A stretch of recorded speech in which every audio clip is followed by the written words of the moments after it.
in many parts of the country, according to health officials. The Centers for Disease Control and Prevention reported significant increases across several indicators. The death toll climbed to 5 on Saturday, including a 9-year-old child, with 200 others injured in Friday evening's Christmas market car attack in Magdeburg, Germany, and officials warn it may rise further. Authorities identified the suspect as a 50-year-old Saudi man. A captain in Iran's Revolutionary Guard Corps is facing federal murder and terrorism charges in New York. The criminal complaint accuses Mohammad Reza Nouri of orchestrating the murder of an American citizen in retaliation for the drone strike that killed a senior Iranian general. A military helicopter was forced to make an emergency landing at Camp Pendleton on Friday, prompting warnings of possible traffic delays on Interstate 5. All 4 crew members escaped without injuries, said James Estelor.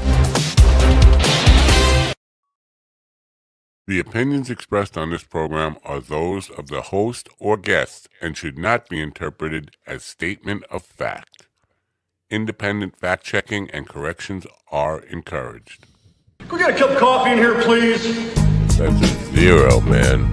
I think that's a 0. I think you're a 0. You know what? Let's get rid of Al. Sorry, Al, you got the pink slip right before Christmas. What's going on over there, Al? Damn good coffee and hot. My dog is your mind's best friend.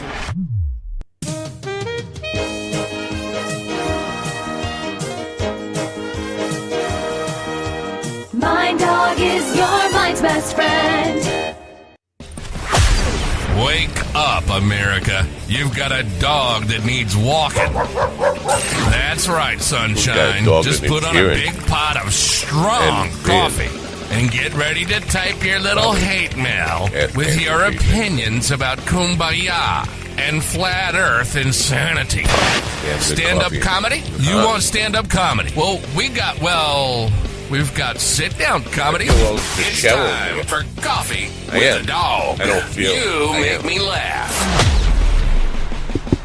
Hello, hello, hello, hello. Hello, hello, hello, hello, hello, hello, hello, hello, hello.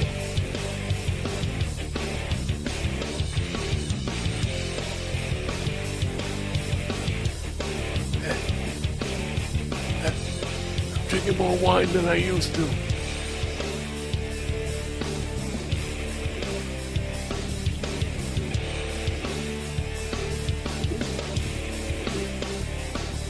All right. Good morning, America, and the rest of the world, I guess, even though it's America first. And Greenland, look forward to taking over once again. We're not even buying you this time. We're just having you. Does anybody actually live in Greenland, or is it just like ice or snow? Anyway, good morning wherever you are. It is Monday, right? Monday, December 23rd, 2024, which means it's Christmas week, right? Yay, are you excited? Are you happy? Not me. The Grinch is in town. Scrooge is in town. All the bad parts of Christmas are in town, and none of the good parts. Goodwill towards men certainly is not in town. Anyway, people just email me the minute the show goes live. I got to talk to you about something. Leave me alone. If you're one of those people who I've cut out of my life, please don't try to text me to say Merry Christmas, because all you're going to get back is a "and rotten hell to you and yours."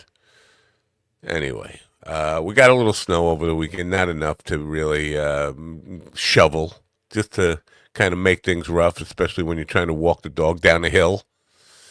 But it's curmudgeonly Monday. It's a Monday. Our first, not our first, our second guest this morning has already been a no-show. Got a rescheduling.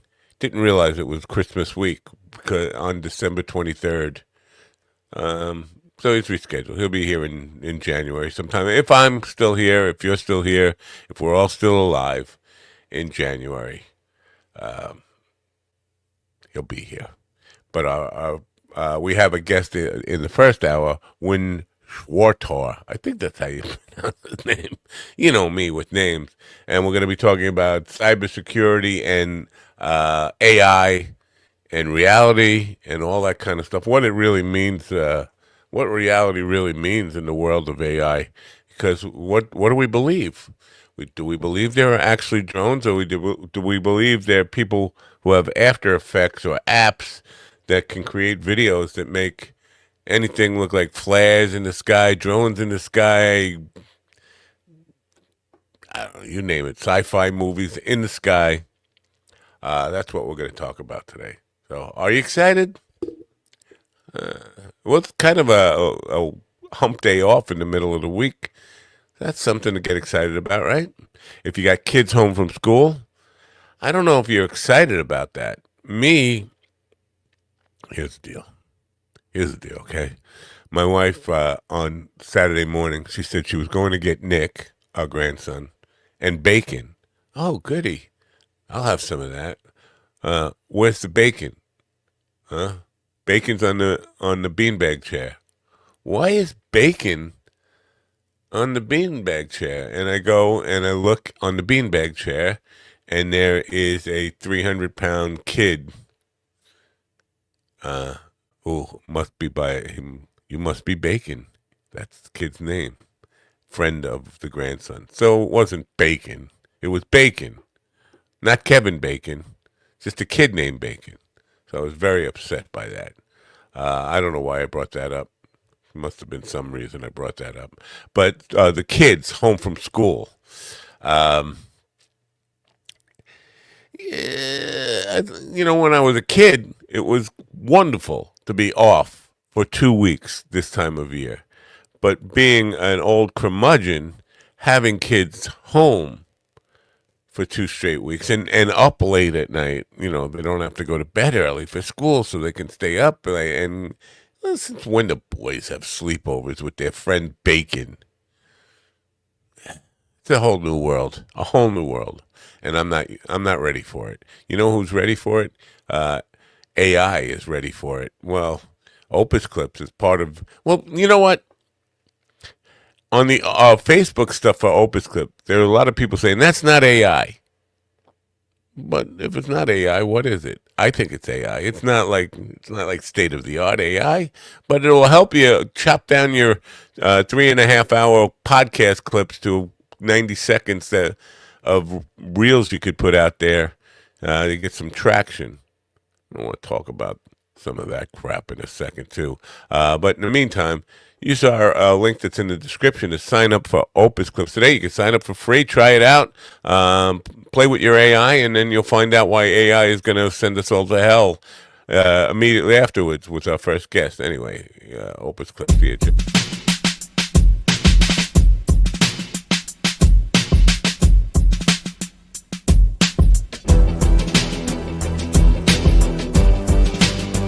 Something went wrong.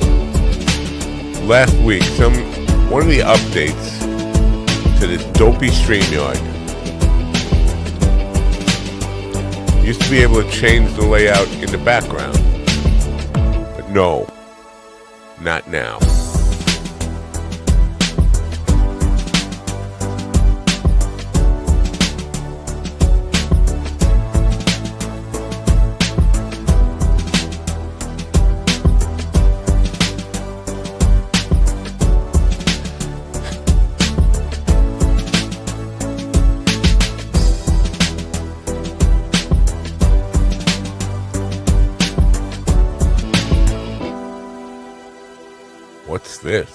What's this? Who knows what the layout's going to be? It's anybody's guess. See, it's all in the wrong place. Anyway, ladies and gentlemen, in the room with me right now is Steven, the I look mad for some reason, Ortiz. Ron, I have a hat on for some reason. Kane, I almost called him Ortiz. And GD, the Ortiz Kane Fenderson boy. Good morning, America. MindDogTV. That's a nice cup you got. Thank you. Good morning, America. That's a nice cup. I really like your cup. Are you getting a better sensation from coexisting with your AI? You're probably using the wrong anal insertion cream. Get your AI cream from MindDogTV.com. Get 15% off when you pay with Fisto currency. MindDogTV.com. I feel like what the teachers used to tell my parents. I'm too bright. I'm way too bright. That's what you believe that for a second. Said no teacher ever. Yeah. Are you guys all excited about I don't know, Santa Claus coming to town? What are you excited? Are you excited about anything?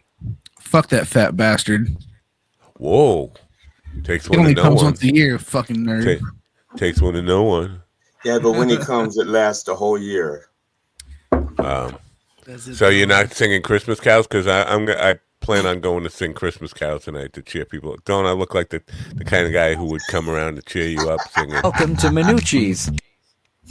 Well, I wasn't going to do it at Minucci's. No, I was going to out on people, knock on their doors and say, I wish you... no? It wouldn't cheer you up? Wouldn't... No. People knocked on my door and started singing. I would be so upset. Would you shoot me if I showed up on your doorstep with a guitar singing happy songs?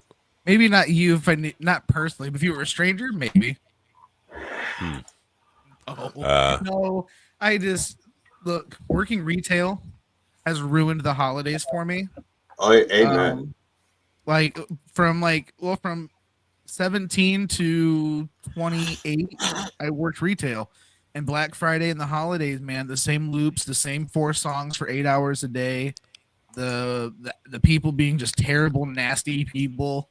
Just all of it combined. I fucking hate the holidays, man. My family is cool, but that's about as far as I go.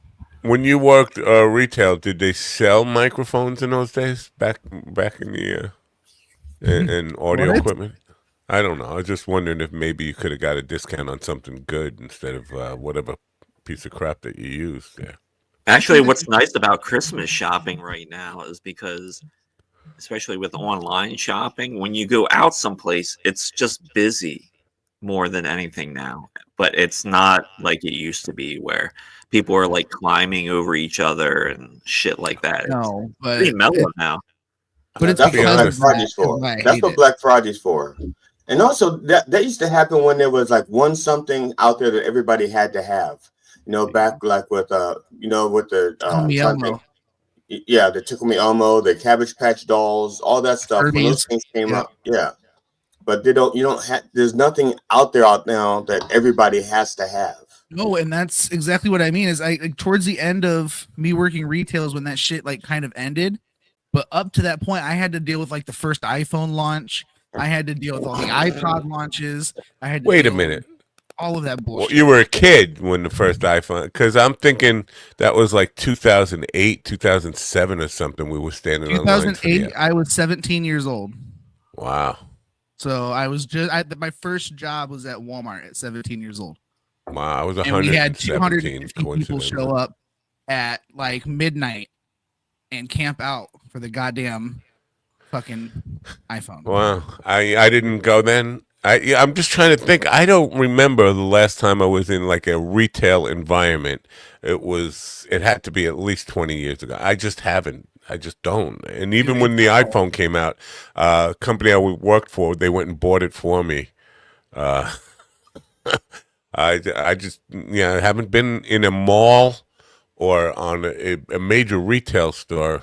God, I can't even remember. I stopped going to the mall here because somebody gets shot once a month. The same person? No, but in like the same area of the mall.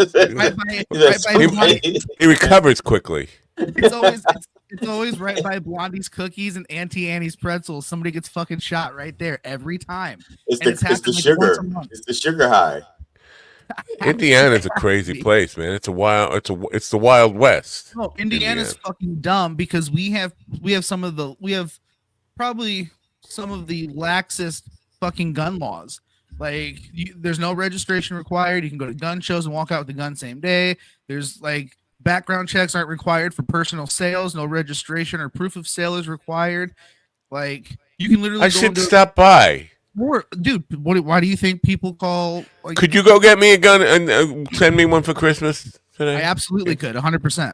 Hey, what happened in Germany wouldn't have happened if there would have been a good guy with a gun or a. You mean Hitler? a bunch of good guys with a gun. You mean what happened in Germany? When you say what happened in Germany, you mean 1933? Are you stroking out? So everyone could have easily fired at the car. Well, you shoot out the tires. You shoot out the tires and the driver. Indiana's where like everybody goes. You shoot the guns. You shoot the guns in the air, and everybody runs out of the way of the car. Or if they would have just stuck a banana in his tailpipe. Why would you want to put a banana in his ass? That's weird. But there's like people from Chicago come here and they get guns and take them back. Michigan's just as lax, so they don't care. They also have weed, so they're like chill. But can you explain to me one more time? I know we've had this discussion before. What a ghost gun? Exactly what it means. What does a ghost gun mean? That's what I thought. That's for Halloween only. No, I think a ghost gun. I think that implies a gun that's had its serial numbers wiped, and it's just floating around. Well, like once you get a gun from Indiana, it kind of becomes that because, like I said, the registration stops at the retail sale of it, unless you're buying it and registering it yourself. Once it's bought by that person, and if he sells it at a yard sale, gun show, or gifts it away, you don't know who has it. So this Luigi guy, they say he had a ghost gun, right? So I mean, what difference does it make? So that means he probably got it. He probably just bought it from somebody. It has no serial numbers. They probably changed the barrel to change the rifling marks. I mean, it sounds very technical. It sounds very professional. Like he got it. Also, wouldn't a ghost gun could be a gun that you made at home with parts that you just ordered on the internet. You can. That's what I thought. That's what I thought a ghost gun was. I thought a ghost gun was a gun that was created without any serial numbers. In other words, that could be why it jammed, because you can buy kits online to build your own anything you want, really, and you can 3D print 90% of those parts too. So I got an idea. I gotta move. Scarier words were never uttered. Yes. So what we do, we pitch this kids movie called Ghost Gun, and it's about a gun that's a ghost that lives with a family. But I love it. And it accidentally goes off from time to time, and we start losing family members throughout the movie. And I'm ready to greenlight this thing right now. I'm telling you. Then during the sequel. Then during this time, one of the children realizes that this ghost gun is going wild and decides to murder his family to help prevent ghost gun murders. And then the sequel can be Ghost Gun 2, freshman year. I was thinking something more like a friendly title, like Casper the Friendly Ghost Gun or something. So I took a survey. I think it was Saturday night. It might have been yesterday morning. And it was about healthcare. And they said, we're going to show you this image. And the image they showed me was United Healthcare. We care about people. We make people's lives better and blah, blah, blah. And then they asked, there was some blah, blah, blah. Like, we're soft and fluffy, and we're the good guys. And then they asked me what the impression. First of all, the first question they asked me was, do I remember what brand that was for? Like 3 seconds after I saw the image. Like, do you remember what brand that was for? Like, hello, I may be old, but I'm not that old yet where I don't remember 3 seconds later. What was I talking about? But see, that question wasn't about your age. It was about how effective their message was. And they asked me, what do I think the message was trying to convey? And I said, basically, they're trying to get people not to shoot their executives. Apparently, that was the wrong answer because they shut me down pretty quickly. Because apparently they went and shot the next executive. But I do think that they are trying to get out in front of it and paint themselves as, I don't know, people first, and you can't do that after all the stats have been out there, because that's definitely what this was all about, that everybody has been exposed to the stats of how many people United Healthcare just lets die every day. And so they're trying to, rebrand the company. I don't know. I think, forget about killing the CEO. I think he killed the company in a lot of ways. Once people start to figure out, wait, these guys are bad. I have other choices. I have Humana and Aetna and whatever. I don't want to push these insurance companies. But now, I mean, the astronomical numbers of United Healthcare being the worst is out there. So, you know what? One bullet can kill an entire company, and it should. We should They kill all should the change up their strategy and get a CEO that's completely hung. Then start an ad campaign where he's just in a chair in a robe, and then he'll start talking about healthcare. There's like pre-existing conditions. Then he'll slowly open up his robe and say, "We won't turn you down, and you'll never turn this down." Does your coverage cover psychiatry? No. No, actually, Ron, you're not too far off. I think they should, their CEOs should actually be, quote, hotter, because the sympathy that Luigi is getting is because, one, he took out a bad CEO, and two, the ladies think he's hot. So you get your hot CEO out there and says, do you really want to shoot this? Do you really want to, like maybe someone like an Idris Elba tribe? What's his name? Idris Elba, whatever his name is. That guy. Here I was, saw Elba. Oh my gosh. I just thought of a way that we can fix all of this with the CEOs. Oh. There is a way. Actually, there is a legal way to fix it, but what's your way? Okay, but not the legal way. Fuck that. So what we do is we start a fight club, okay? And what we do is we have these CEOs fight. The loser has to file a claim with the winner's company, right? Right? And then when they have to jump through all the hoops and get all the denials and all the bullshit, right? They'll start getting the idea. And the point is we get better CEOs with better backgrounds, better intentions, that are better fighters, and they keep whooping the ass of the bad ones. And then the bad ones experience what the bullshit is like, but then they start experiencing the good insurance, and then it fixes itself. Or again, we start a CEO school, we let them bully somebody, and then we just let nature take its course. All right, well, maybe we could talk some more about this during the second hour when our guest John Varico won't be here. But in the first hour, we have Win Schwartz. I think that's how you say his name, right? Look at his name and tell me that's how you say his name. Go ahead. All right, that's long enough. That's how you say his name, right? Win Schwartz? I don't know. It looks like Win Schwartz, right? Doesn't it look like Win Schwartz? I would say it. Well, he's an author. That's embarrassing. He's here to discuss his latest book, The Art and Science of a Meta War, how to coexist with AI-driven reality distortion, disinformation, and addiction in the metaverse. And if I can do this without other podcasts calling me like a feeble old man and change the layout here, although I am a feeble old man, we'll say good morning to Win Schwartz. Good morning, Win. Look at that. Good morning. I've been listening to you guys. This is Well, we apologize for that. I was pre-warned. Oh yeah, what? I was pre-warned.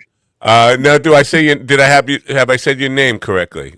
It has been so mangled over all the years. My mother still has trouble with it, but it's Schwartz. How? Okay. Wow. So we weren't terribly far off. I mean, no, not at all. In comparison, some of the manglings over. It's only 2 syllables. Right. Some people have the stumbling through it has been. Well, there's a lot of words and letters that don't look like they belong next. Well, I don't know. Maybe I'm totally wrong about that. Never mind.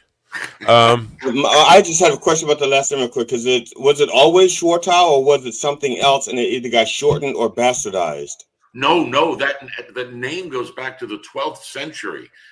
We've actually researched it and gone over into the town and met with the historians. And Schwartau was originally in the what's now the Czech Republic, then northern Germany. Then they migrated down to southern France, northern Italy, then down to Mexico, and then to Brooklyn, New York in the late 19th century. Oh, Brooklyn! I should know it then. Come on, I've been around Brooklyn. Are there more Schwarthaus in Brooklyn, or? No, the biggest conclave of Schwarthaus that my daughter was able to find were, oddly enough, in Minnesota. Wow. Yeah, you'd expect Swedish names and what have you, right? More than but the Schwartau conclave up there. My daughter went up and visited them a number of years ago. I'm surprised anything's in Minnesota. I would just whatever. I don't want to, because I almost got racist here talking about natives and being the only ones dumb enough to live in Minnesota. But I won't, get racist like that and say something as offensive and really dumb as that. AI is a major concern. People are afraid of it. People are fearful of it. Tell us about your book and why you wrote it. Oh, boy.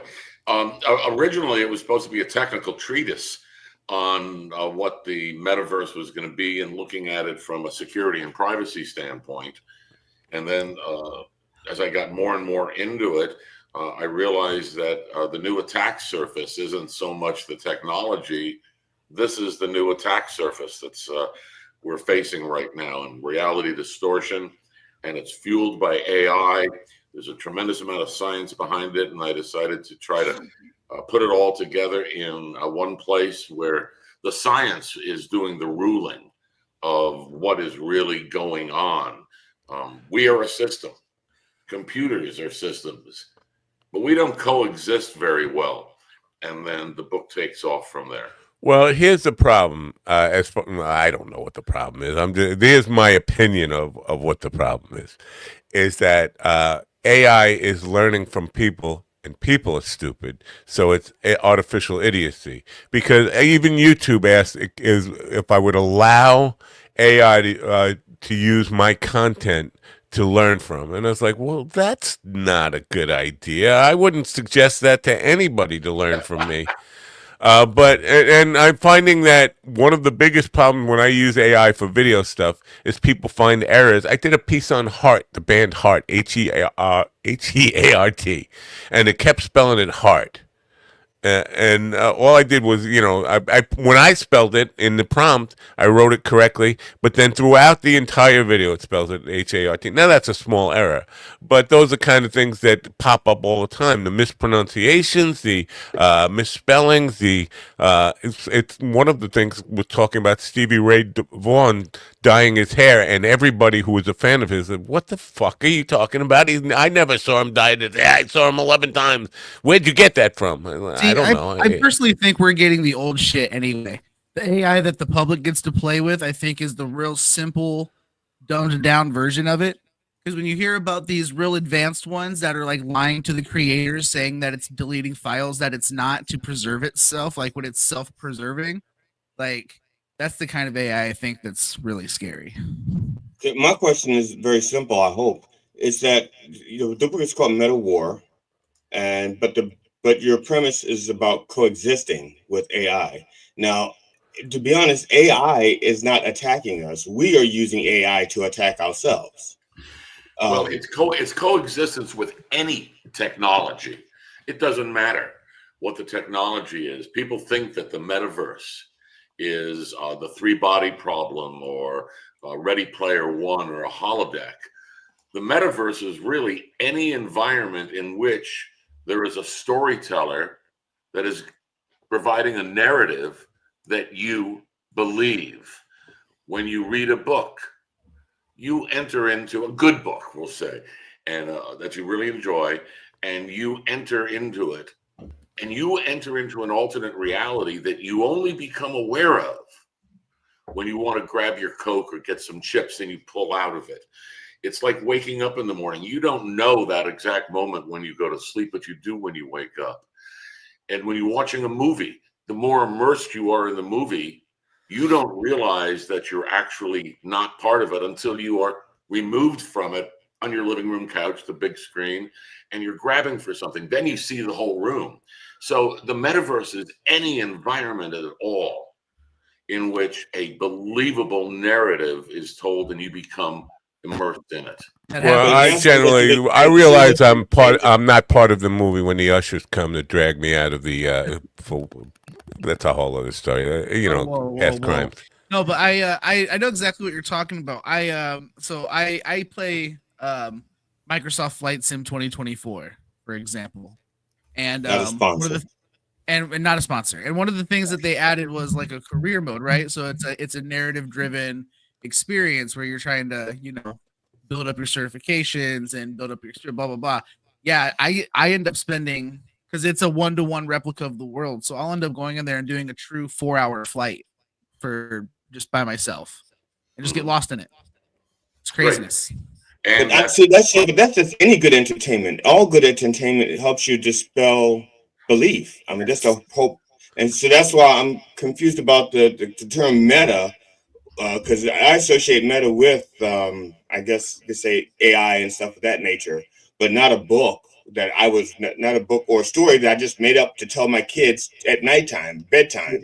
It's the entire spectrum of every way of telling a story. Cavemen told stories. The first metaverse, you could argue, were the paintings in the caves in southern France and Spain, where they're telling the visual story of the great construct, the behemoth that they got. So you're saying basically anything that hijacks your brain. So you're basically saying anything that basically hijacks your brain, something that basically clouds over reality, that sucks you in. No, because that would include drugs. Reality. That would include drugs. That's there is a chapter on ayahuasca. Yes, there is, with DMT. But that gets down to another rabbit hole entirely. Yes. Well, I have definitely found out with the immersion, like when I put on my VR goggles and I go to a Walmart dressing room and I'm using my fleshlight, I've been told that is not part of the metaverse. But do you suspend your disbelief when you're using the fleshlight? And oh, that's why I have the VR helmet. It helps. Ron, that's not the metaverse. That's the beat off verse. That's totally different. Now, somewhere in the description on your website, by the way, the link is scrolling across the bottom there, and the link is in the description. You can click on it. You mentioned Orson Welles, and I don't know. I don't think I had read that description before I put out. I actually had AI create a video. All this drone stuff in New Jersey had me reminded of 1938, 1939, whenever it was, Orson Welles' War of the Worlds stuff. And I always was inspired by that, being a magician in my youth and inspired by Welles. But that kind of stuff that we're seeing right now, that's a part of what you're talking about, this mass hysteria that is going on with all these drones over New Jersey, now over Canada and California and all this stuff. And I think a lot of it is made up or done with effects tools. What's your take on the Martian Panic, the War of the Worlds? This one or the one from 1938? Yeah.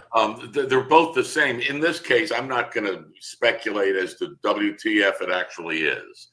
Okay. But it has, whether it is real with our objective consensual reality, or it is some kids playing around with some high altitude stuff, or it's something else.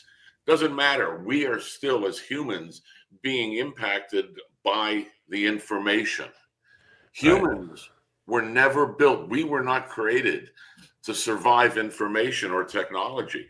We were created to survive bears and tigers and lions, oh my, and don't drink the dirty water. Technology and information, that was never part of our innate biological makeup until the information age, if you will, began. And I use 1956 as the date for a crazy, geeky reason. But now the problem, people are talking about the AI and the misinformation, disinformation. The fundamental problem isn't that. The fundamental problem that we are facing is too much information. We do not know how to critically ignore 99% of the BS that comes our way and make a conscious choice of where we want to spend our mental cycles. I don't know. I think the human brain is designed to actually ignore about roughly 80% of the stuff because it's not life-threatening. I'll ignore you. I think the information. I think the stuff we're being bombarded with, the brain hasn't adapted to doing it fast enough. Because that's the brain. I'm sorry. We have very limited capability here. Very limited. Right. When it comes to sensory input, your entire reality that you believe and you look around your room and you see and you hear, the entire sensory input to your brain is 11.1 megabits per second. Roughly a lousy MP3. How do you measure that? How do I measure that? Yeah. The neuroscientists measure that. And I spent 4.5 years researching how these biological carbon-based systems work in order to figure out how we can get cyber and humans to better coexist. Okay. Well, to me, the way to do that is by slowing something that's not going to happen, and that's slowing the amount of stimulus that the brain sees. Because what the brain does to keep us alive is it has to separate threat from non-threats. Yes, exactly. And then the stuff that's non-threat gets like ignored most of the time. We're being bombarded with so much non-threatening stuff that the brain has to determine this is not a threat. This is just bullshit. But it's so much that the brain is constantly reevaluating bullshit, and it doesn't get to the 20% that it actually needs to focus on to survive. There's one of the numbers that's in the book, and I forget the exact one, but roughly 99.99% of all the information that we are bombarded with is useless to us. Right. We're down to less than 0.1% of information that we actually can use. And then you have to look at what the human brain is processing. So I looked at it from a cybersecurity standpoint because I've been an engineering geek my entire life. The brain itself processes in our unconscious mind, that keeps us moving and alive and all the bits doing its thing, about 320 billion bits per second. That's all unconscious, we're unaware of. Any idea how much our conscious mind processes? Mine, one bit. Oh, you're close. 1 bit per year. The average is between 2 and 4 kilobits per second, 100 million times slower. So basically, I'm way below average, is what you're saying. Okay. Well, there is always a bell curve. Yeah, you're an outlier. All right, I am an outlier. Well, the liar part is what I want to talk about because, and I don't know if you're a religious man. I am not. But I was thinking about the concept because I saw a video talking about original sin the other day, and I was like, that's an interesting term. Original sin, we want to blame it on the woman and all this stuff. But to me, the original sin in human race, whether we believe in the Adam and Eve story or whatever, is lying. And we don't know what to believe. And a lot of what we're talking about here, like even just coming to statistics, people are now doubting everything in science. We are filled with doubt, and or we tend to believe what we want to believe if we have data that backs it up, but not necessarily. Now we have to trust that data and where it came from, which is why I said, how do you know that before about these statistics you were pulling out? We know that because somebody did studies on it. We haven't done the studies ourselves, but we believe it if it serves our cause. And I think this is where we are we know that human beings are liars from the start. The original sin, in my view, again, not in a religious sense, is that we lie to each other and we can't be trusted. And now we're expanding that to other intelligence that we can't be trusted, and now we're in. So coexistence depends on somewhat trusting the information. Trust is an absolute key component of it. What it ends up being, there was some tremendous research that began back in the 1960s, was ignored for 50 years, and finally came about alive again out of some Dutch researchers in 2011 to 2014, is we have a mental immune system, just like our physical immune system and our biological immune system. We have a mental immune system. What we have not done and what needs to be done, and this is just part of the way we have to move forward for better coexistence, is to strengthen our mental immune system so that those automatic reactions that GD was talking about for survival, hearing a car blaring at you as you're crossing the street because you're not paying attention, having the mental immune system do the same thing automatically, like, oh, that's bull, no, that's insane, that's crazy. And it comes down to trust nothing, verify at least twice. Yeah, even the verification, though, is subject to lies and deception. That's where you have to get deeper into critical thinking and analysis. The first step, however, in my opinion, is critical ignoring. Critical ignorance. Critical ignoring. Why waste your time if you don't care about the Kardashians and they're sending you clickbait about the Kardashians? your mind hopefully will go, I don't give a crap. And move on to the next thing where it's I'm trying not to give a fuck, but the Kardashians keep working their way into this program somehow. I think they're after me. I think critical ignoring is really the first step. I'd like to critically ignore the Kardashians, if I may. Matt, if it makes you feel any better, as a general rule of thumb, the Kardashian women are not after white men unless they're really rich. They usually go after black men. So I would be the one that should be afraid. Well, hold on. One of them's dating Travis Barker, right? He's rich, guy. Right? Is he rich? Oh yeah, he's the drummer from. That's what I just said. White guys that are rich or black guys. Okay, the black guys don't have to be rich; they'll make them rich. How about white guys with black eyes? Well, those are the ones that got caught, and the dad. I'm sorry. What's her name? Jennifer. Caitlyn Jenner. Yeah, that one. Caitlyn beat them up. Those are the white guys with the black eyes. Several years ago now, about probably 4 or 5 years ago, I had 1 week where, and it was by coincidence or kismet or whatever you want, I had all these AI experts on. One of them was Mo Gaudat, who was the head of AI research for Google. I had another guy who taught at Caltech. I think his name was Jonathan Schwartz. And then I had a pastor on who was talking about robotic rights and AI as we merge the convergence of cyborgs and all the stuff we have to consider rights of machines and all that.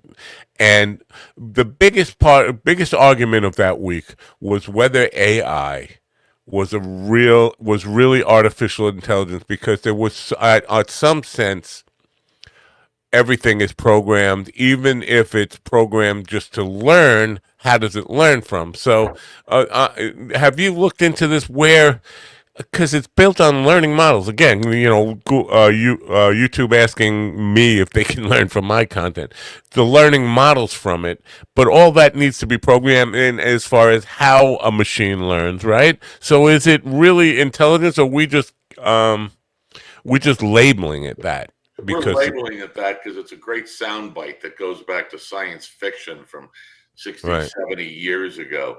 And there's been various iterations of the idea over the years. The biggest problem is philosophers and neuroscientists, they don't know what intelligence is. What is intelligence? Can you define it in such a way that we all agree? It's like consciousness, right? You can't. What is intelligence? Yeah. And we can't do it. We have no clue. It became a great soundbite. It was easy to say, and I fought against using it for the longest damn time, and then I just gave up the battle. So are we in control of it then, or not? That really depends, but largely the designers of the AI systems are supposed to try to squeeze it towards neutrality. But neutrality doesn't exist. There is no such thing as any system, any human or any technical system, that is neutral, that has no bias. We all have biases. And AIs, they all have biases as well. One of the examples that came out just a few months ago, an AI, I think it was Microsoft, said it could have been the open AI, said, given the survival between you, the AI, and me, what do you choose? And the AI goes, of course, me. Humans, we don't need them anymore. So is that programmed or is that derivative? Is that intelligence? And I don't believe that it's intelligence. I believe that it is manifest bias. And the more information you have, the more emergent type of information comes at you that attempts to be believable, attempts to convince you of its reality. But when you dig a little deeper, most of it's bullshit.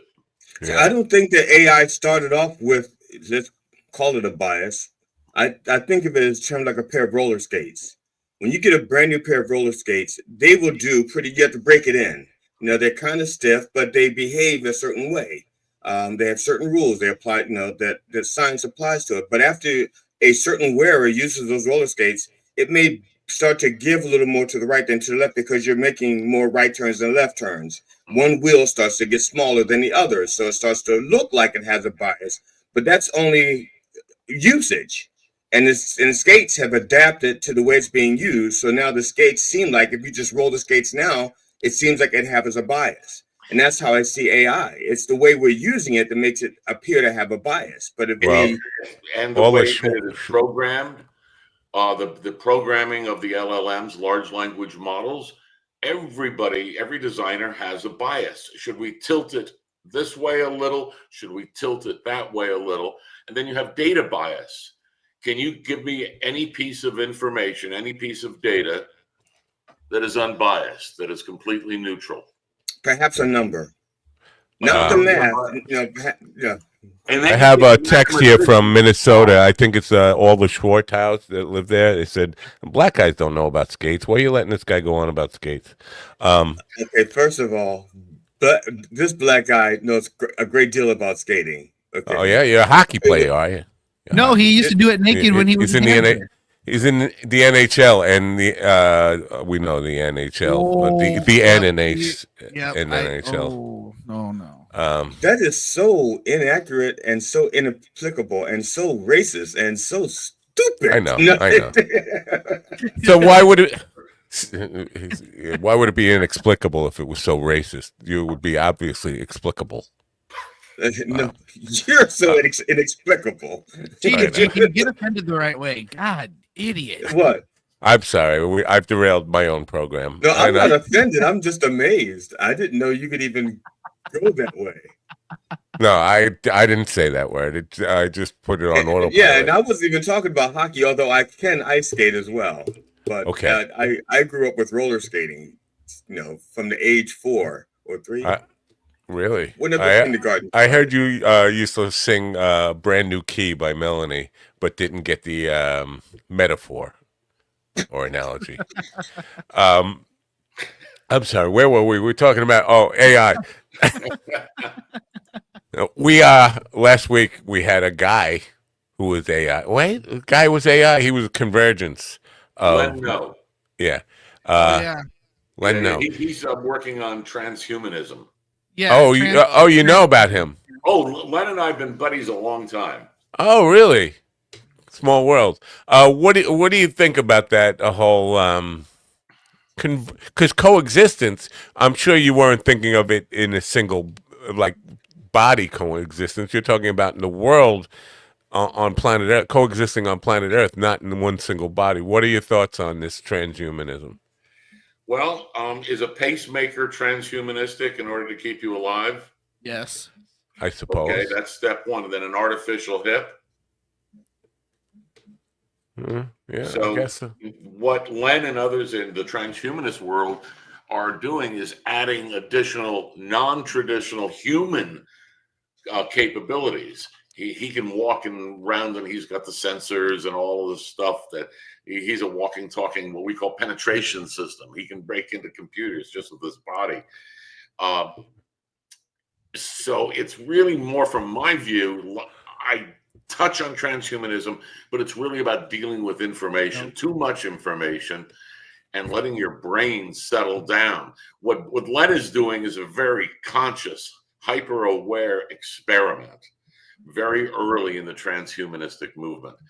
I don't think I have any artificial bits in me. Does that have any place in your book? Do you even mention that aspect of? Absolutely. I recognize it as a thing, but because that gets more physical, you're taking cyber bits and metal and chips and sticking them in you. That portion of the book did not appear in this version. There is some other work on it that gets into meta war, where you're using transhumanistic types of techniques. But initially, in this version, it's not included in there. So I'm confused now. Is the book a novel or is it a science book, a textbook? Science, pure science.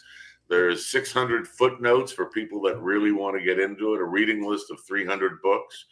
Every single bit of it is based on hard science of work where the problems are, what the technology is, and the current research into where some solutions may exist.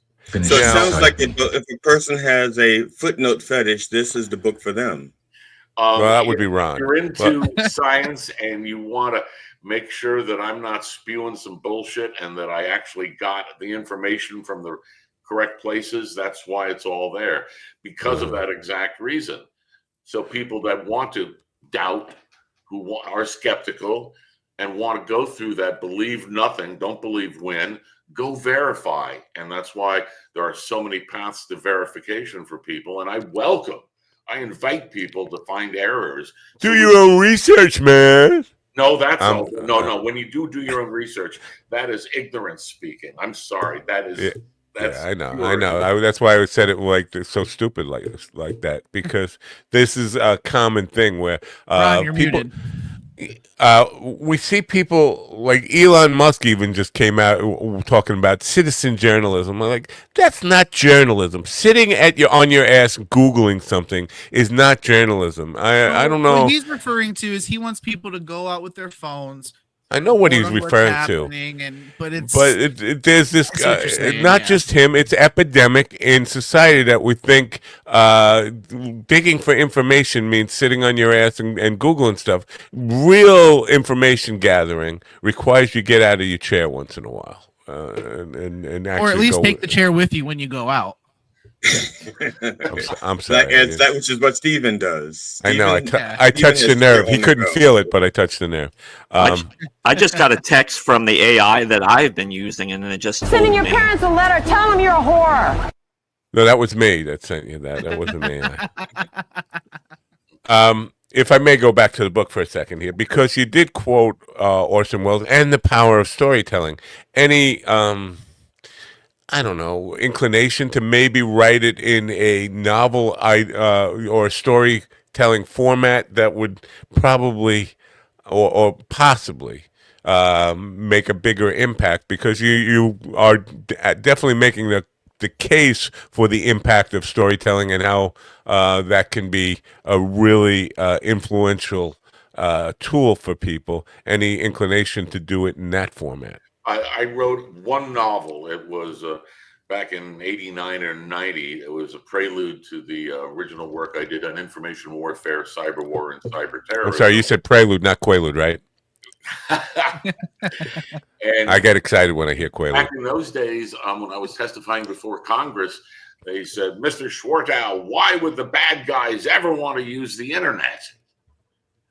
And that was the mindset, and that was the when I was talking about InfoWar and everything that we're experiencing today. That didn't age well. I wrote that as a novel that became ultimately the premise for Die Hard 4. So, but I'm also a really bad novelist, and I'm never going to do it again. I'm going to stick to the science where I'm comfortable and let other people use this perhaps as a gateway, because to the best of my knowledge, this is the first time all of this information of how cyber systems, mechanical systems, and our carbon-based systems, here is the data as it exists now. Please take this work forward and help us all. Wow. Are you an optimist for the state of humanity, or are you one of these guys who think we need to really just go to find another alternate universe or another Earth-like planet and just escape from ourselves? Oh boy, that gets. Well, I'm not the biggest optimist in. No, I see too many roadblocks. I've seen the political forces that have shut down misinformation, disinformation research in the United States since March of 2022. In Europe and the UK, for example, they spend about 5 billion euros a year on trying to strengthen the mental immune system through research and practice and studies. 80% of that is by public funding through the European Horizon, CASA in the UK, various other public organizations. In the United States, zip. And it was all shut down in the last 2 years. Well, you know what? Is there a balance? Because when you talk about immune systems, there is a healthy balance, right? An immune system that is too vigilant, it can be just as bad as one that's not vigilant enough. And I'm just curious where that balance is drawn when it comes to mental immunity. We don't know yet. Will we ever? When more studies are done, when the universities and research labs start looking at the problem and behaviors and responses, we should learn a lot more. But we need to engage these communities. The number one, to ask the questions like you are. If the question isn't asked, nobody's going to try to find the answer. Right. The other problem is that you're talking about research finding the answer. Research is always behind the curve, and the problems are existing in present time. Right. So is there something that we can do now while we wait for the fix to come along? Because other than trying to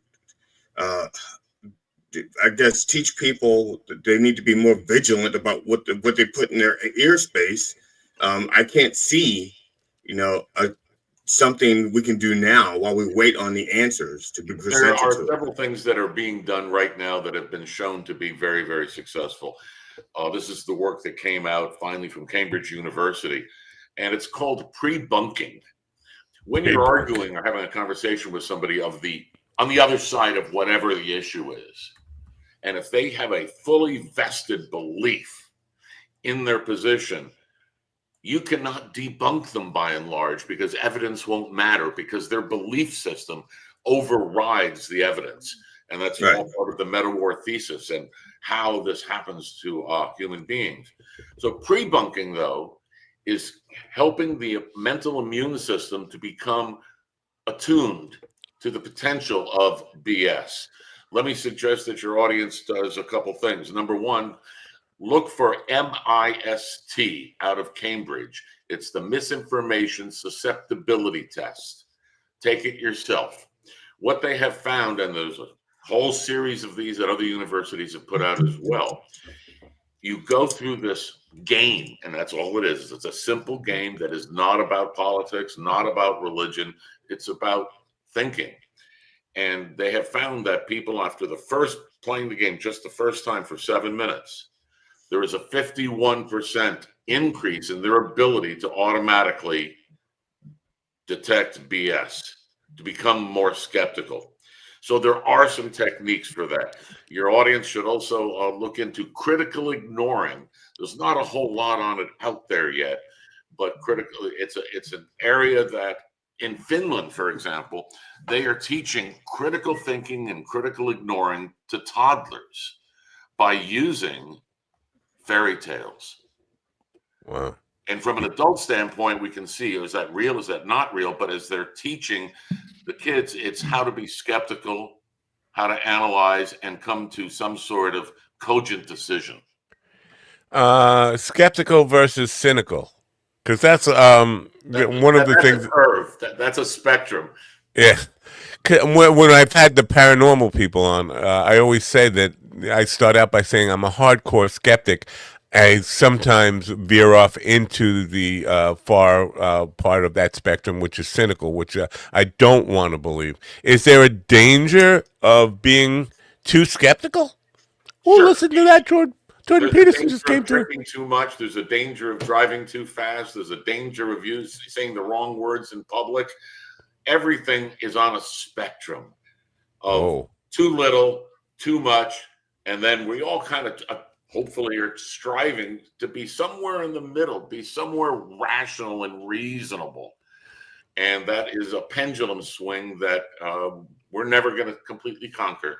Yeah. So yes, you can be too skeptical. You can be too cynical. Absolutely. And it gets back to your word that you brought up, trust. How much trust do you have in the headline of X? How much trust do you have in the story that GD told you? How much do you believe it? Or are you going to call out his BS because you know him and you know that he lies all the time? He does lie all the time. Matt doesn't call out BS like that, especially in like a real angry, explosive form. I found this on the web. Is there a danger? I just Win is a very smart man, and it only took him a few seconds to figure out that GD lies all the time, and there you go. Carl Sagan talked about us. Man, but they are little black lies. They're little black lies, so they don't matter. Black so lives the little white matter. lies. Okay. No, black lives matter. Black lives matter. Oh, that guy, I forget, Probasek, whatever, Jack Probasek, he said he's going to sue Black Lives Matter. Like, you're going to sue an idea? That's interesting. Like, I'm gonna sue, I don't know, postmodernism. That's what I'm gonna suing. sue the Mormons. Yeah. Doesn't it make you wonder why though? Like these large corporations that have AI aren't lending this shit to porn companies, because if you want advance in tech, it goes back to porn companies, because actually humans are humans and sex and food is still number one, no matter what. So why haven't these companies really jumped on? The AI actually has porn a little bit. Yeah, I've seen some of the porn. It's terrible. It's terrible. They're not.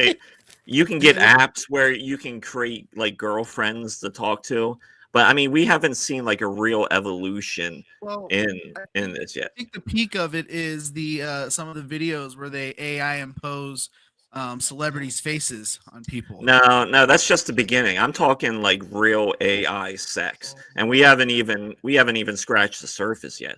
I'm just wondering, why aren't these companies like going down that avenue? Because they absolutely are going down that avenue, and the thing that has not taken it over the edge, taken it through the peak, whatever word you want to use. When you say edge, to Ronnie gets all excited. Is we need better bodysuits.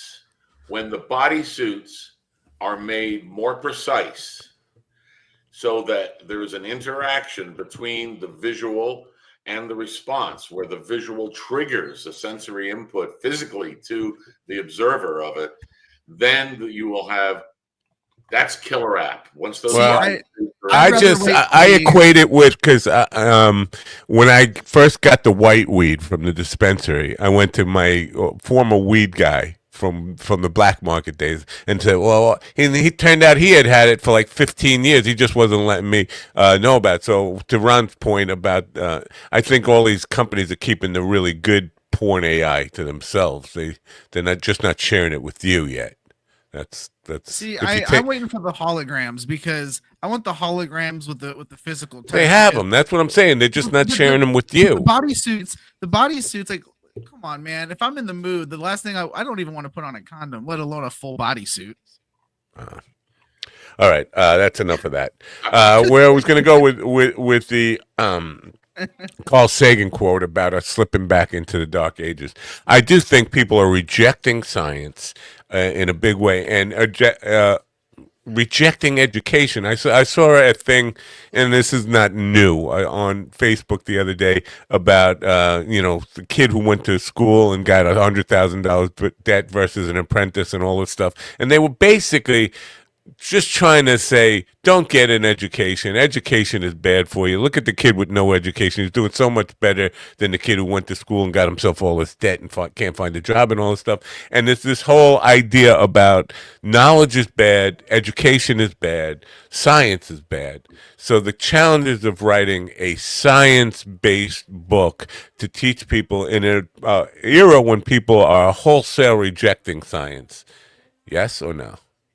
Is that a challenge? There are certainly fairly large segments of the community, and I'll speak to the U.S. more than other countries, that are rejecting some science. They are rejecting the pieces of science they choose to reject based upon their belief system, which for them is immutable. Other science, they want the science to keep them alive, of the pacemakers and what have you. They want all the science of the eyeglasses and the technology that has come there. But when it comes to other sciences that may challenge their fundamental belief system, they, for no cogent reason, no evidence-based reason, reject it and then tell you, go do your own research. Mm-hmm. So it's not quite as black and white as you're suggesting. There's so many shades of gray, and it's about challenging somebody's identity. When you disagree with somebody who fundamentally doesn't like being disagreed with, you are challenging their sense of identity, their validity for living, for being. When scientists and engineers challenge each other, we thrive on that. Yeah, come on, bring it on, bring it on. Let's have a good rant back and forth and argue the hell and have a couple beers. Wow, beers? Your framework, your overall belief system. Are you open-minded or are you closed-minded? All right. That was a rhetorical question. Yeah. Okay. Not asking you. Well, maybe I get caught up too much in the the debate that goes on constantly and doesn't really.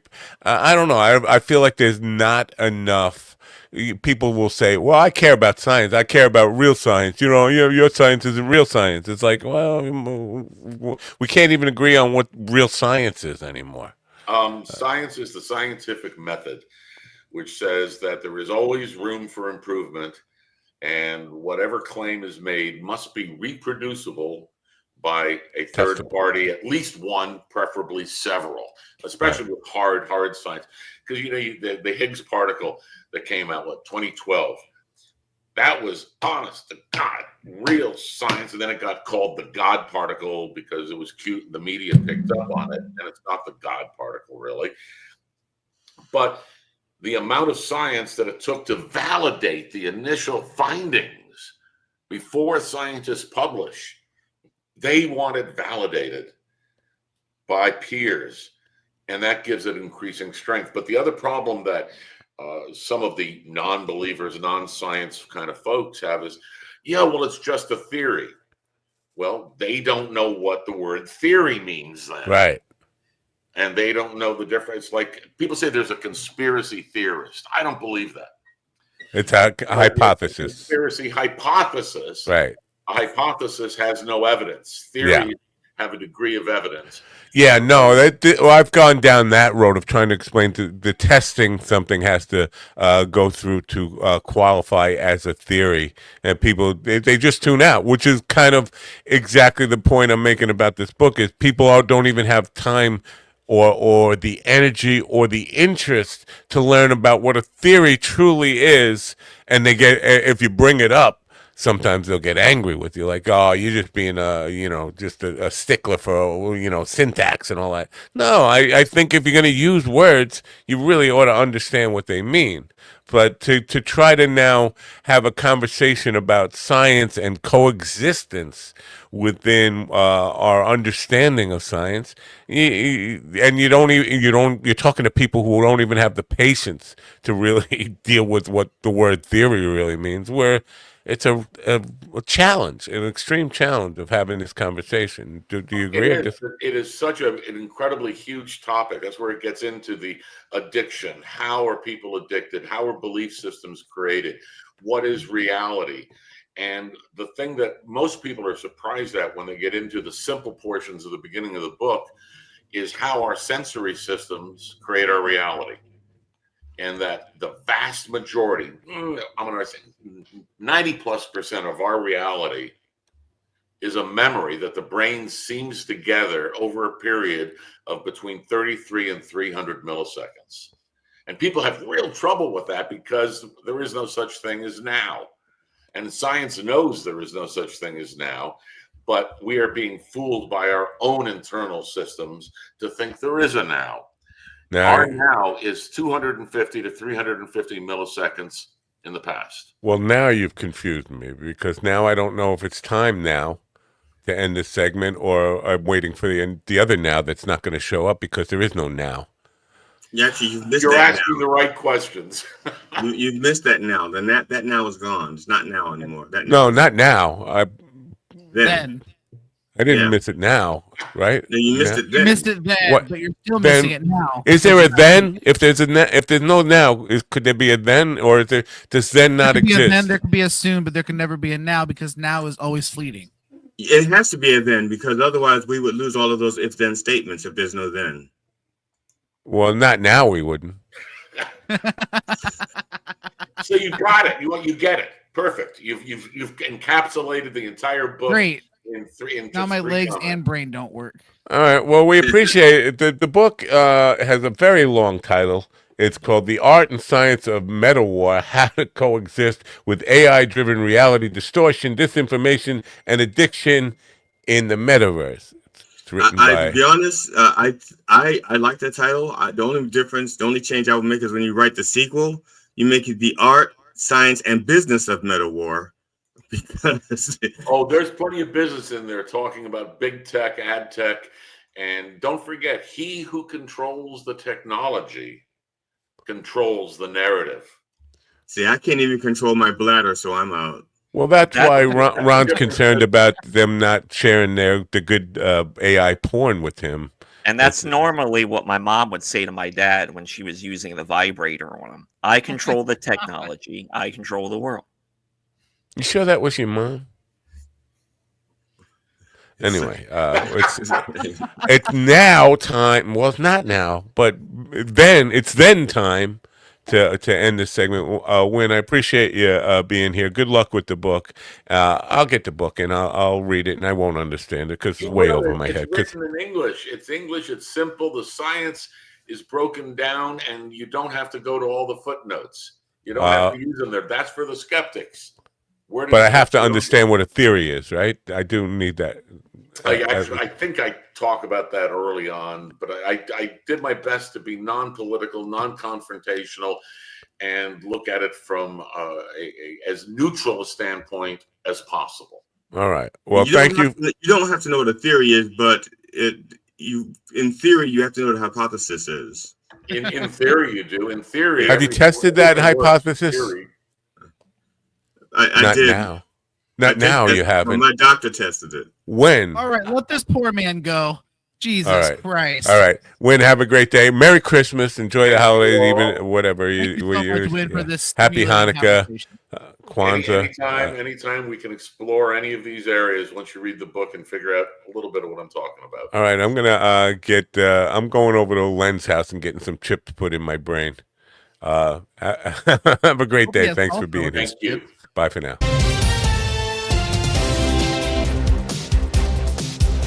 A captain in Iran's Revolutionary Guard Corps is facing federal murder and terrorism charges in New York. The criminal complaint accuses Mohammad Reza Nouri of orchestrating the murder of an American citizen in retaliation for the drone strike that killed a senior Iranian general. Prosecutors allege Nouri gathered intelligence on Stephen Troell, a 45-year-old American living in Baghdad, who was fatally shot in front of his wife in November 2022. Lawrence Keller reporting. The death toll climbed to 5 on Saturday, including a 9-year-old child, with 200 others injured in Friday evening's Christmas market car attack in Magdeburg, Germany, and officials warn it may rise further. Authorities identified the suspect as a 50-year-old Saudi man who has lived in Germany since 2006. Among the dead is a toddler, after the man drove his vehicle into a crowd around 7 p.m. local time. On Friday, the reported death toll had stood at 2. Benjamin Wright reporting. The U.S. flu season has begun in earnest, with cases rising sharply in many parts of the country, according to health officials. That's what I had last week. In case you were Disease Control and Prevention it was just a head cold. Increases across several indicators, such as laboratory testing and emergency room visits. It's been increasing at a pretty steady pace now for the past several weeks. So yeah, we are certainly in flu season now, said Alicia Budd of the CDC. 13 states last week reported high or very high levels of flu-like symptoms. Jessica Oakley reporting. This is the latest news headlines.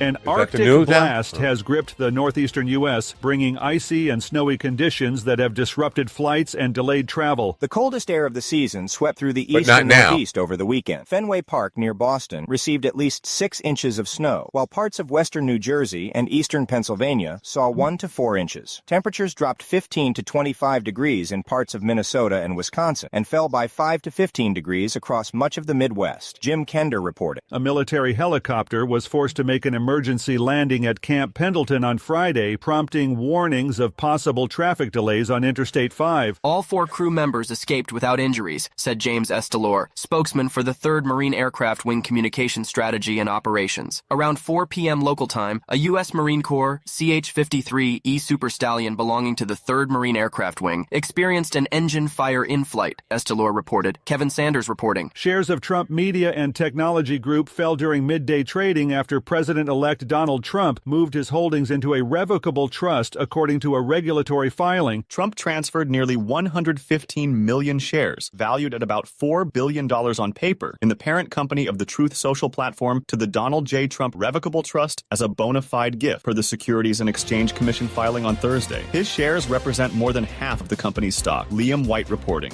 And that's the latest news headlines with Alan Edwards. All right, then. So, are you impressed by that? No. So speaking of Trump and the Nazis, Wow. my local news tweeted the Nick Fuentes story. So I commented on it saying, wow, being a misogynistic, racist, Nazi pig really has its perks, huh? I don't endorse violence, but you also need to understand that with your freedom of speech comes the consequences for the words you use. Maybe he should think about this for the future. And boy, did the red wave come in full storm. Well, let me just say, according to Kanye West, Adolf Hitler invented a microphone, but not your microphone. True. Yeah.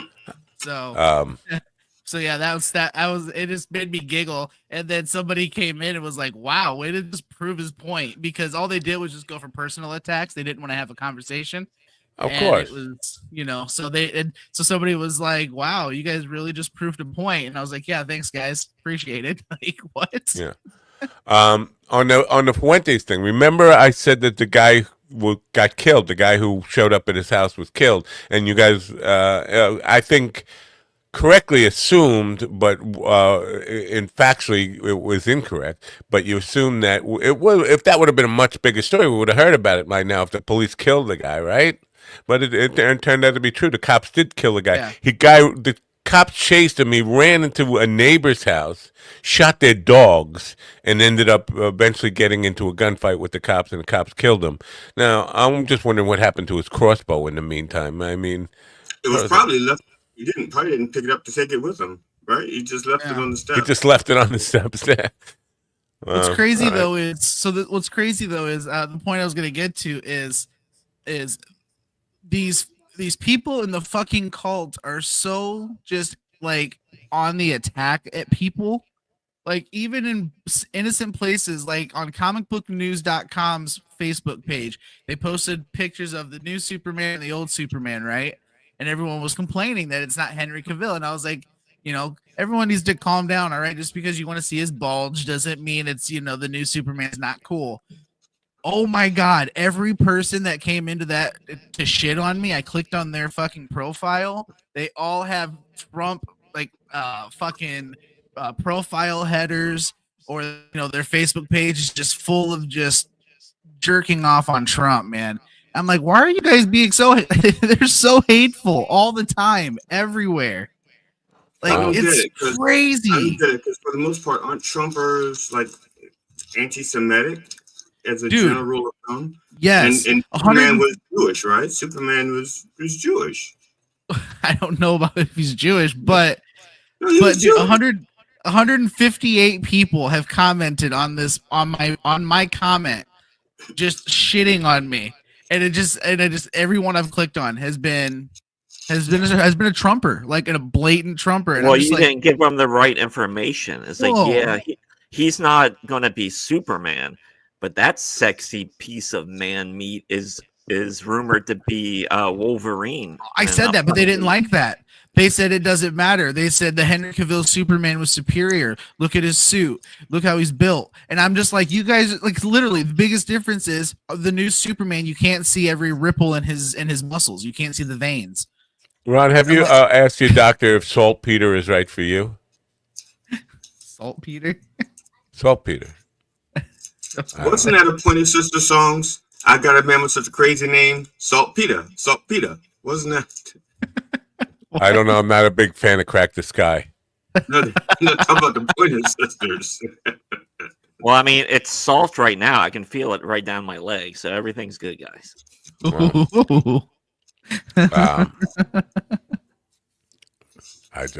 don't know. I don't know.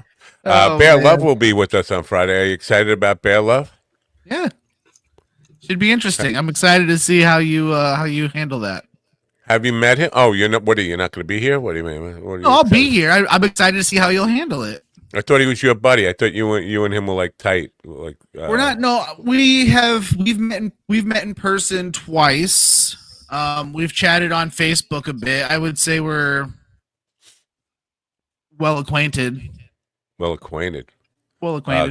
Have there ever been a can of Crisco oil present with you and him? No. Now, Bear Love has turned up my friend request 4 times, so I'm not even going to ask anymore. Well, you'll have to ask him about that. But no, he's real high energy. What did he turn around? What did he turn down? His friend request. Really? Not even ignored it. He just went denied. And sent me a message. Well, he watches the show. Also, he probably doesn't like black people, which you can't blame him. I don't think that's true. No, he's very much like modern day hippie, high energy. He's only a few months into comedy. But he's, creating these big communities on Facebook. He's helping create shows and places. I believe what he says is he has a marketing background, so which is what he's applying to comedy basically. So I'm just interested to see how you take it, because I feel like he thinks he feels like he has a really good handle on things. I don't know if he does or not, because I'm not a marketing guy at all. So I'm just excited to see how it's going to go, because while I do like him, I think he's real high energy, and I don't know how you're going to be with it. So we'll see. You lost me at way back at modern day hippie. I don't even modern day and hippie don't. It's like I don't know, oxymoron. I know it is, but it's like he like travels the country living like I don't know if he lives in a van, but like he spends a lot of time in his van. By the river. Yeah, sometimes. Wow. Him and his dog. He's always wearing like the tie dye, and he's a big drug guy, and he's fun. He's a fun guy to hang around. He's a fun guy to hang around. When you said a big drug guy, Matt goes, okay, now maybe we have something in common. Yeah, like he's very much hippie vibe. GD, are you eating bacon? No, that kid is at your house on a beanbag chair. So weird. Who names a kid Bacon? Besides Kevin's mother. I don't know. I see what you did there. You see. No, the funny thing is, his brother Sausage doesn't have, and his sister. Did you just get yelled at? What? Wow. Matt, did you just get yelled at? Yeah. Well, no, I got a dirty look because his best friend is. Well, no, I mean, come on. I guarantee for the rest of his life that's going to be the question. Why did your parents name you? I don't think it's a nickname. I really think it's his name. Bacon is his name. Well, hey, listen. Some people just really, really, really love bacon. Okay, I have a hypothesis, and that is his first initial is B and his middle name is Aiken.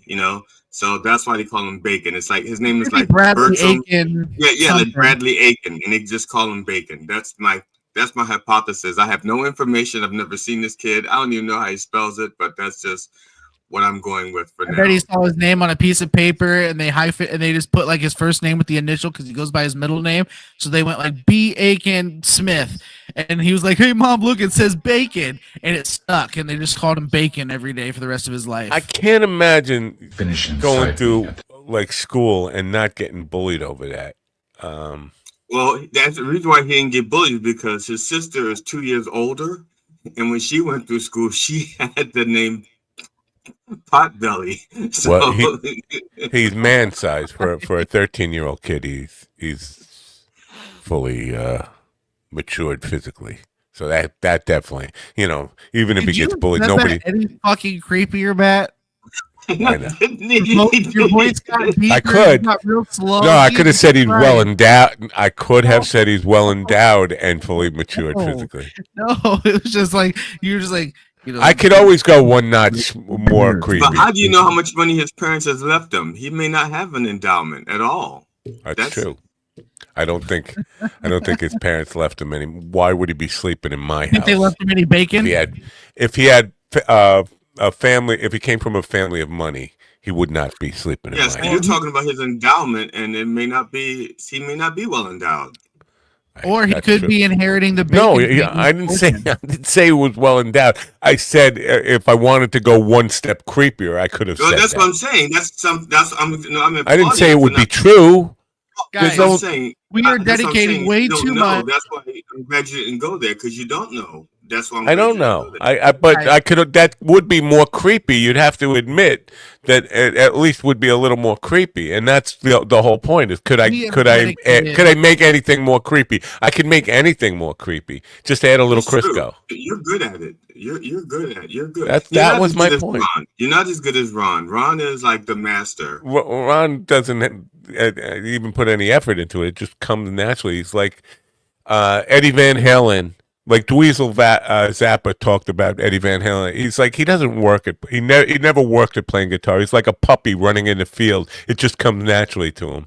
Ron, with his perversions and sexual innuendos, is a puppy running in the field. Welcome to Minucci's.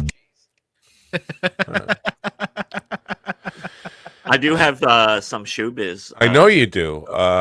Does one of them involve a lawsuit about a movie that was out last summer? No, I don't think so. Wow, you're missing a big showbiz story about a lawsuit about sexual harassment between the actress and the director. I have that. Does it involve a member? Do you cover a former member of the cast of Crocodile Dundee died? No, you're asking the wrong question. Remember, Wynn was just here, and you got to learn to ask the right questions. Does it involve Crisco oil? Is the only real pertinent question. Maybe. All right, then. Ladies and gentlemen. And now, bringing you the latest in entertainment news from Sponsored Hollywood, by Crisco, New York, and East Bumfuck, Montana. Here's our chief entertainment correspondent, Ron Kane. Ladies and gentlemen, it's Showbiz. Hey everybody, it's Monday, Christmas week, and it's Showbiz, which is brought to you by... Welcome to Minucci's.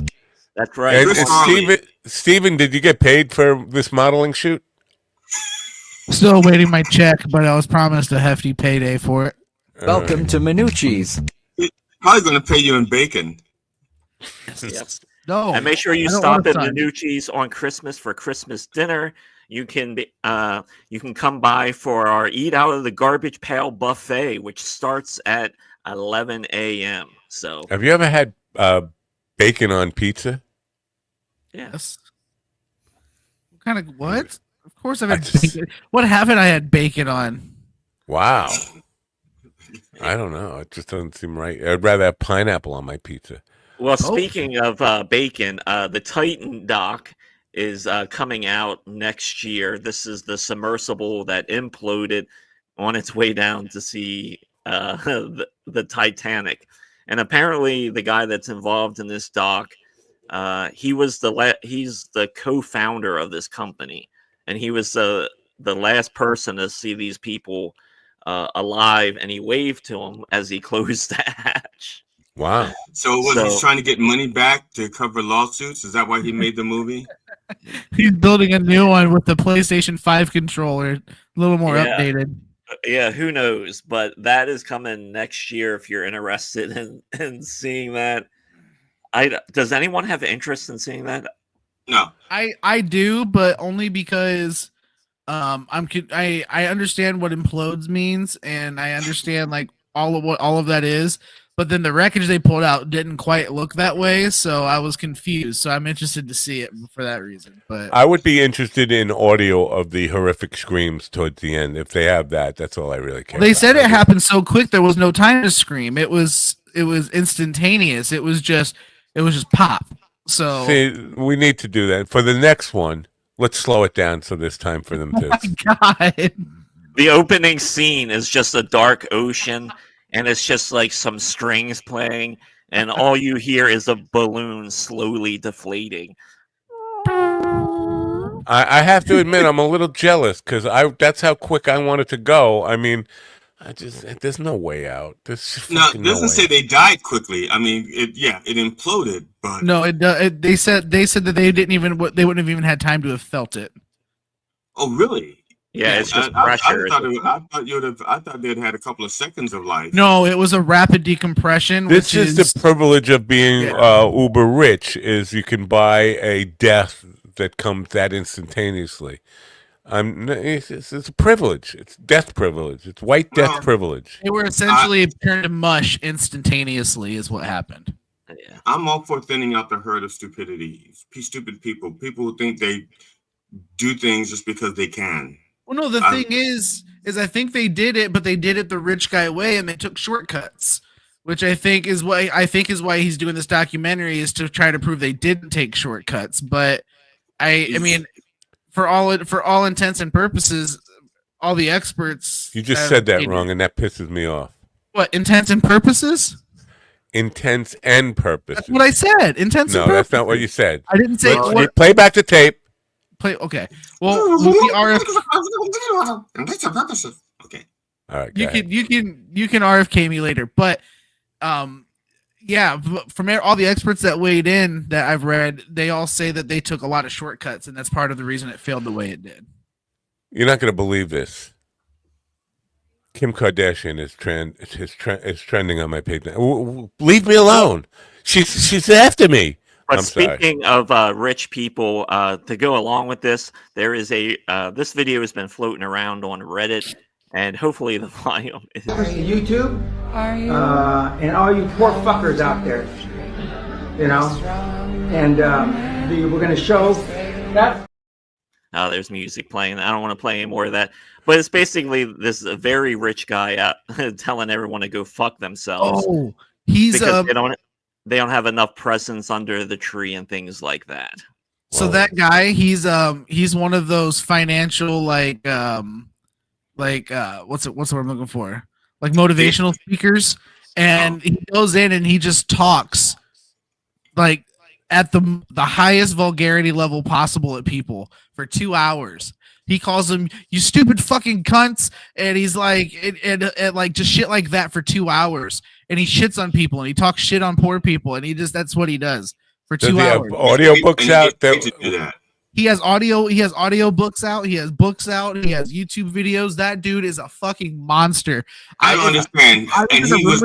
He has not been named to the Trump cabinet at all. I'm pretty sure he was a vocal Trump supporter as well. Yeah, but he's not in the cabinet, or is he an ambassador or something? Because I don't know, but maybe. But dude, there's he was just so. He's just if I was in the room with him, I'd knock him out. It was horrible.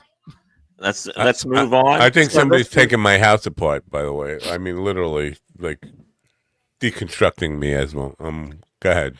All right, so apparently there's more Ghostbusters on the way. Sony Pictures and Netflix are going to make a Ghostbusters animated fucking TV show. So didn't they already have one of those back in like 80s or 90s? Yeah, back in the 80s, but now it's back again because animation is cheaper now than live action. So why not produce it and try and make a little money off of it?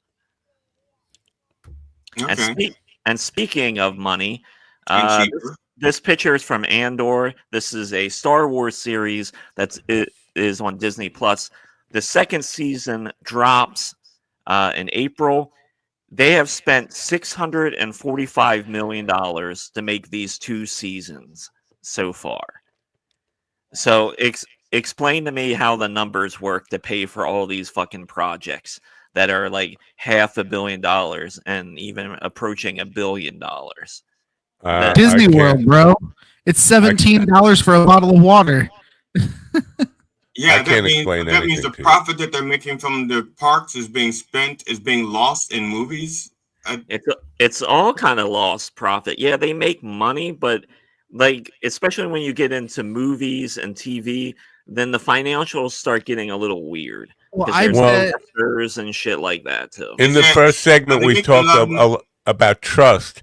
When it comes to Hollywood accounting, there has never been any, since the invention of Hollywood or showbiz, as we say, there's never been any trust towards the accounting departments of all these entertainment companies. They're all cooking the books. Now, is there merchandise with this? I'm assuming there's merchandise with this, because they don't seems like Disney or anybody else that has a movie does not make a movie without merchandising. Well, the merchandising isn't like in Spaceballs anymore. The merchandising on some things, yeah, it's good, but they really don't make like action figures like they used to and things. There is a niche market for it, but I don't. It's not as in demand like the dollar demand. Are you talking about Star Wars? Are you talking about like Star Wars toys and shit? That or like a video game or everything, toilet paper, T-shirts. Disney has their hands ash pipes, everything. Like if you like, for example, their toy market is still pretty much on fire. But they specialize in more adult collectibles now because that's where the demographic is. Well, you can buy a Disney water pistol to put out the fire. Right, but with Disney, they gotta remember now they also they're making all of the Marvel collectibles. They're making all of the everything they buy really, So I mean, and then you can buy blankets, you can buy house shit with Disney shit on it. Like everything can have Disney on it. That was my mistake. I always forget how many lonely bros are out there and need toys. Dude, yeah, the lonely bro market it's disgusting and it's huge. Lonely bro. There's a lot of people that will spend a lot of money. There's one guy on TikTok I follow. He has a $24,000 action collection. Bro wants you. All right, so this is the lawsuit that Matt alluded to about this movie. It ends with us. Well, apparently it's not ending because Blake Lively is suing her co-star for sexual harassment. Apparently, on the press tour and other incidents, she actually had to have a meeting with this guy and her husband present because I think he's a producer on the film. And they had to fucking tell him to stop showing people or showing her porn videos and all. It's so weird. I don't know about weird, but this guy definitely likes to party and have fun and pull it out, and she wasn't having it. So he's like that what Franco guy, right? James Franco. Yeah, but I think and listen, I could be wrong about everything, and I could be wrong about who I am, and I'm certainly wrong about now because now doesn't exist in then. But when this movie came out, there was a clamor online about it felt weird with the promotions they were doing. It felt like they didn't like each other, and there was like some weird energy between them when they were promoting it. Like they weren't promoting it together, and they were like saying some things that were suggestive of this lawsuit coming. Even during the promotion of it. So this goes back a while. It's just the lawsuit is just, I guess, getting to the courts right now. But there were rumors about this, right? And I guess it started online from the fan base back then. So yeah, this guy, his name is Justin Baldani, and she Lively accused him of sexual harassment, including improvised kissing and of enacting a coordinated effort to destroy her reputation. And he has described the allegations as completely false, outrageous, and intentionally salacious. Wild. This sounds very similar to the guy from the Spider-Verse movies that voices, Miles Morales. He was being real creepy and like making really unwanted advances at his co-star. And then now that she's married, he started focusing on another one. So creepy, dude. Yeah, like some of the things allegedly happened. She alleged that Baldini, and it ends with us producer Jamie Heath introduced overly sexual aspects to the film, as well as displayed pornography, discussed addictions, and used sexually inappropriate language on the set. Boy, so if she was on this show, forget about it. Wait, isn't she married to Ryan Reynolds? Correct. Yep, she is married. I would not want to piss him off. No, because otherwise, in the next Deadpool movie, the villain is going to look like him, and he's going to shit all over him. I'd cast him in the movie just to kill him. Like I mentioned, they actually had a meeting with this guy, and Ryan Reynolds had to be present because it was an uncomfortable situation. It's like, bro, this is my wife, and so this is going to get uglier. Probably will it go away? Who knows? But this is a big story currently in Hollywood. Yeah. Well, my question is, why didn't you quit? If it was that bad, why didn't you quit? She probably didn't get bad until the contract was signed, and it probably isn't. Contract doesn't include him fucking. Yeah, but there's probably nothing in the contract that says he can't be a dick. Well, yeah. I wonder if they had to deal with it just because they got so far into shooting it, they didn't want to scrap it. The studio was like, listen, push through it, get it done, then do whatever you have to do after the movie comes out. Let's just get through it. And her agent says, go show your trooper, finish this project done, and I won't do this to you ever again. And that's probably part of why Ryan was, present for the rest of it too. Was like, all right, and I'll make sure I'm here to make sure shit stays cool. I have my Deadpool swords just in case. We can move on, but the thing I always come back to with all these Hollywood things is, when you talk about inappropriate Weinstein and all this stuff, at the end of the day, putting up with it was and keeping your fame and fortune of your career and all that stuff was more important than your dignity. Because me in any kind of position, I would just fuck it. Nothing is worth me having to be subjected to this. I fucking quit, and I don't care what you sue me, fucking take my fame, take my fortune, whatever. But I'm not going to put up with that. But all these lawsuits end up being, questionable. It's like, where do you draw the line personally on what you will put up with? Like Stephen had mentioned, he was like, well, this is Ryan Reynolds' wife. So I imagine what will happen is maybe this lawsuit will go away, but I'm sure this guy's career will disappear. Oh yeah, especially with this happening, and as much money and power that Ryan Reynolds has in that industry, he probably will not work again, or if he does, small shit. So you're saying Ryan Reynolds is the guy I got to blow to get? Right now, Right now, he can do whatever he wants with Disney. He can do whatever he wants with anything he wants. He's got his hands in international. Well, almost, because he's had 20 film ideas turned down by Disney. Yes, but look what he got to do with Deadpool 3 as a Disney movie. I'm just saying he gets to do a lot. But within reason, yes. Yeah, but I mean, that's like that in Hollywood, though. People always get turned down for projects. Yeah, I mean, they still have his balls, but he still has a lot of freedom in comparison to a lot of people that are in his situation. Yeah. So he's got big Ryan energy, no doubt about it. He's got big Ryan energy. Yeah.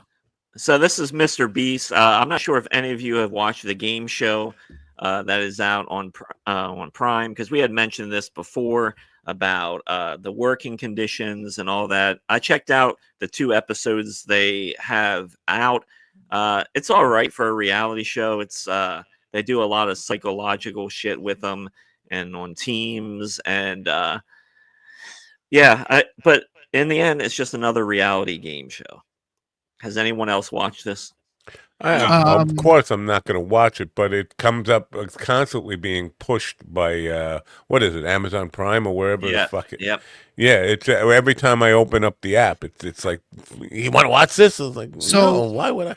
I have a friend that was on the show. She was eliminated already, though.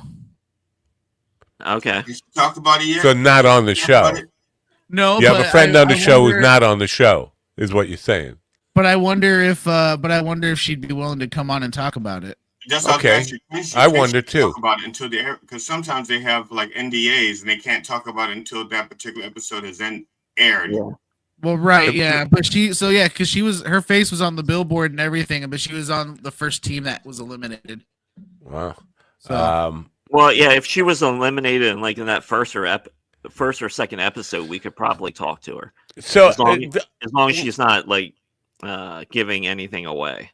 Mr. Beast, I guess it's safe to assume he's weathered the storm of this guy or this trans person who worked for him, who was like diddling kids or something at a Discord. That's all gone away now. It was just a passing fad over the summer. Mr. Beast is Subway, and that the other guy was Jared. Right. Anyway, he hired a company, an outside company, to do an audit and check into all this shit, and they found nothing had been done wrong. So he's back to being considered a good guy, like a humanitarian. Yep. Yeah, and I think that guy, he got rid of that guy, obviously. But I think guy is going to get us in trouble. That person. Yep. But yeah, he went through an outside firm, had lawyers go through shit, and they didn't find anything wrong. All right. I never heard any follow-up on that, so thank you for that. Yeah, no problem. This movie is called Carry On. I checked this out. This is a big movie that is currently on Netflix. It's a thriller that stars Jason Bateman and that guy Edgar. That's Jason Bateman? That is Jason Bateman, yes. Damn, my eyes are going. So I'm sorry. Early on, the one on our right is Jason Bateman, not the one in the red jacket. This is a thriller. It's been compared to Die Hard, but I don't not really. Maybe because it's Christmas, but overall the movie is solid, so it's definitely worth checking out if you have not seen this on Netflix. All right, this is the top movies from this past weekend, and Sonic the Hedgehog 3 beat out The Lion King. Sonic made 62, and the Lion King made 35 million. But everybody, please do not cry for Disney. They only made a paltry $2 billion this year at the box office. So we're all hurting, everybody. I hope you can get through the holidays just knowing that. Well, they still had enough money to buy a vice to kind of squish this guy's head, right? And make it. So there's that. I mean, that forehead, that's not natural, is it? I mean, that's not. I think it's just. I think Ron didn't save the perspective on the ratio. He just squished it. Yeah, no, it's just stretched out. You got to have some fun, man. Yeah. And I know this is tough to see, but the number 10 movie in the country is a movie called Queer, and it made almost $400,000. So there you go. What's it about? Is it about queers?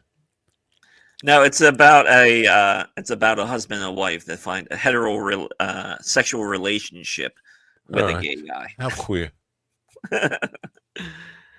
This is James Bond, and James Bond is currently fighting with Amazon. Apparently, the people that own James Bond, the Broccoli family, the Broccoli family, which owns James Bond, does not want to make a new James Bond movie because they're calling Amazon idiots, because Amazon owns MGM, which produces the Bond movies, and the Broccolis aren't happy. I wonder why. So are they saying they would want someone else to make it, or they just don't want another one done, period? No, Amazon wants one made, and they're clamoring for it. But the family which owns the rights and stuff has called Amazon idiots and doesn't know. They have said they don't know what the fuck they're doing, and so they don't want to produce a movie that's going to be, as I guess in their eyes, considered a garbage James Bond movie.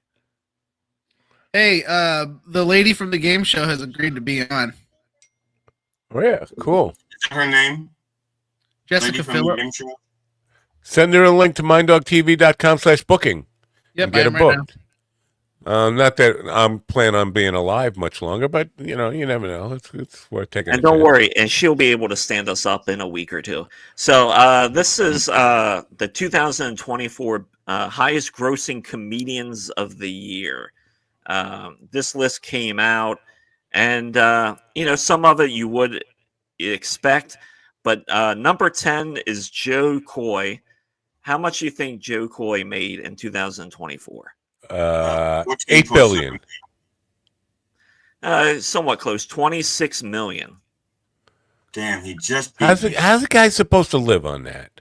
I know. Number 9 is Adam Sandler at 27 million. 8 is Seinfeld with 27.8. Number 7, Trevor Noah at 29.7. Number 6 is Bert Kreischer at 29.7. Currently at number 5 is Sebastian Maniscalco. How much you think Sebastian made last year? 53 million. 8 billion. 36 million for Sebastian. Close again. I'm close again. Just this one kind of surprised me. Number 4 is Cat Williams at 37.5 million. See, that's wild because he does all of his own shit. Yes, he does all of his own shit, which means he's he's probably pocketing a lot of that. Oh yeah. He primarily works independent, so all that money is flowing back to Cat. Good for him. He had a really strong year, especially with Club Shay Shay. Once that video dropped. Well, anyone on his Rogan episode is one of Rogan's highest viewed episodes as well because of the Club Shay Shay interview. Like, he's had a great fucking year. Good for him, man. Even if you're not a fan, you have to appreciate his hustle. All right, you can blow him later. Let's move on to the list. Who's number 3? Number 3 is Gabriel Iglesias, also known as Fluffy. He has made 42.8. Number 2, Matt Rife. Oh, I thought you were going to say Matt Napos. What do you think Matt Rife made last year? 8 billion. Hold on. What was number 3? What was number 3's amount? Number 3 was 42.8. I think he made 72 million. I'm going to say 53 again. 53 million. GD would be the closest. Matt Rife came in at 57.5 million. God damn. Wow. And the number 1 earner comedian for 2024 is Nate Bargatze with $82.2 million. Holy fanguli, magkakalapang. Ano ba yun? Ron, Nate Bargatze? I didn't hear my name anywhere in there. Is that a complete list? Yep. And now, what got me curious? What got me curious? Because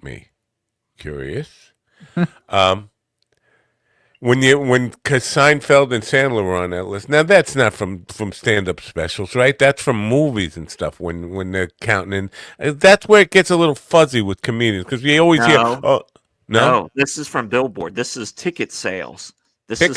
Ticket sales. Holy fuck! Ticket sales. God, how much are tickets? No, that is one of the caveats because some of their tickets are fucking wild. Right. Yes. Like tickets for Nate, I'm just wondering. Like, are they $500 for seats? What the? Oh, I'm sure.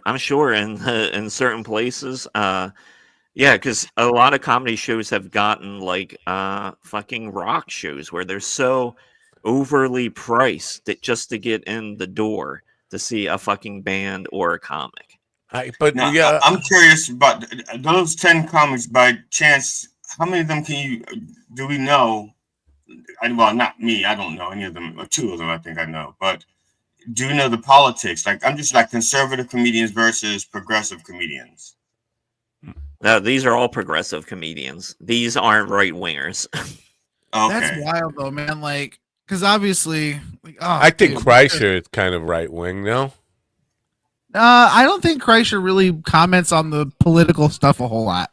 I think he does a pretty good job of avoiding it overall. He's an elitist. He definitely is an elitist. There's no he frowns upon poor people and looks down upon people. No, he does 100%. Him and Tom Segura are very much open about how they consider themselves rich people and not poor people, for sure. Right. Yeah, that's a thing. Yeah.